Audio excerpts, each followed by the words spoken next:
এই দীপু যতদিন পর্যন্ত প্রাপ্তবয়স্ক না হবে তার লেখাপড়া চলবে।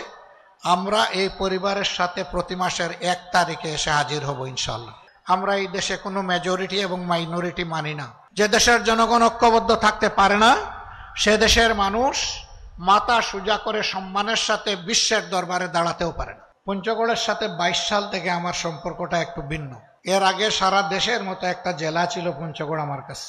22 সালের নৌকাডুবিতে যখন আসলাম এই সংখ্যা কি 72 না 82 ছিল? 72 ছিল। আমরা চেষ্টা করেছি ক্ষতিগ্রস্ত পরিবারগুলোর কাছে যাওয়ার। একটাই ছোট শিশুকে কুলে নেওয়ার সুযোগ হয়েছিল, সেই শিশুটি আজকে এখানে এসেছে। আমি বলেছিলাম যে ওরা একটু নিয়ে আসবেন, আমি একটু দেখব। এর নাম হচ্ছে দীপু। তখন তার বয়স হয়তো কম বেশি 2 বছর হবে। একেবারেই অবুঝ ছিল, কথাও বলতে পারতো না। সে ওই দুর্ঘটনায় মাও হারিয়েছে, বাবাও হারিয়েছে। সাধারণত ওরকম ক্ষেত্রে যাদেরকে কুলে নেই, অবুঝ বাচ্চা, আমরা চেষ্টা করি সে প্রাপ্তবয়স্ক না হওয়া পর্যন্ত, লেখাপড়া সম্পন্ন না হওয়া পর্যন্ত তার আর্থিক দায়িত্বটা আমরা পালন করার চেষ্টা করি।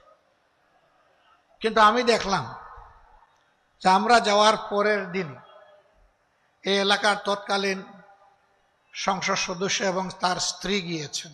তারা গিয়ে বলেছেন যে এই বাচ্চার দায়িত্ব তারা নেবেন।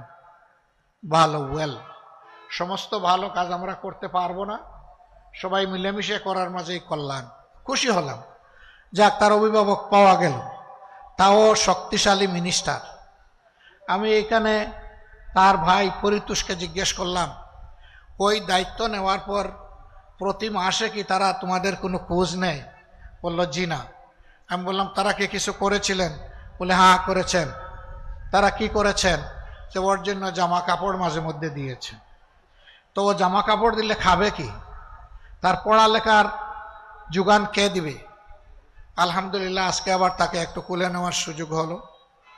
এই দীপু যতদিন পর্যন্ত প্রাপ্তবয়স্ক না হবে তার লেখাপড়া চলবে। আমরা এই পরিবারের সাথে প্রতি মাসের 1 তারিখে এসে হাজির হব ইনশাআল্লাহ।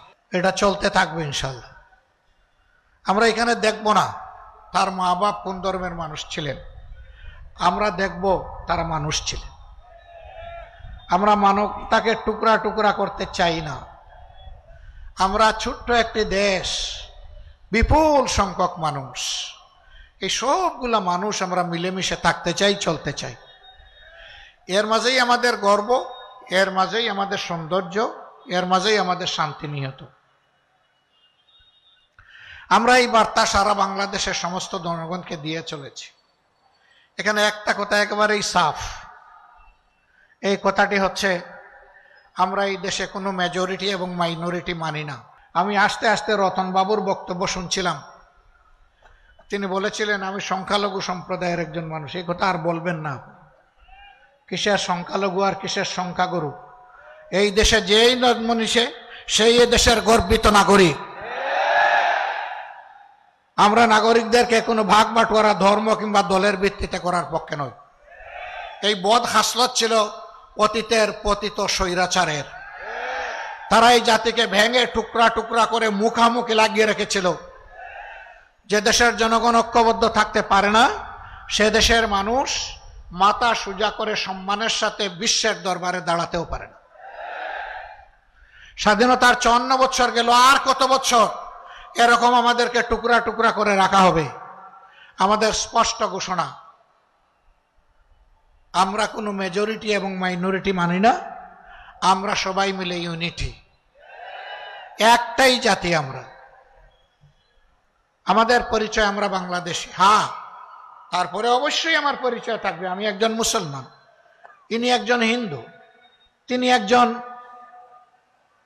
বৌদ্ধ, হয়তো আরেকজন খ্রিস্টান।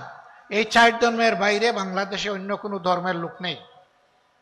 কিছু লোক থাকতে পারে যারা কোনো ধর্মেই বিশ্বাস করেন, তাদেরকে মানুষ এইথিস্ট বা নাস্তিক হিসাবে চিনে।